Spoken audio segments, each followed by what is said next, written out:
Dinalaw ng tinaguriang Magnificent Seven ng Kamara si Senator Laila de Lima na nakakulong sa PNP Custodial Center sa Camp Crame.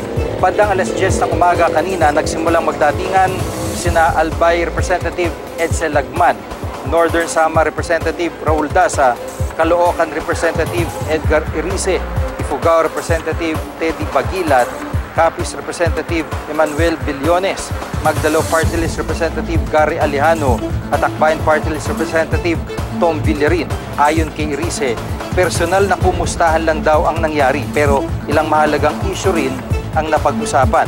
Napansin din niyang nangayayat umano si de Lima na nakakulong ngayon sa Camp Crame dahil sa kasong paglabag sa Comprehensive Dangerous Drugs Act.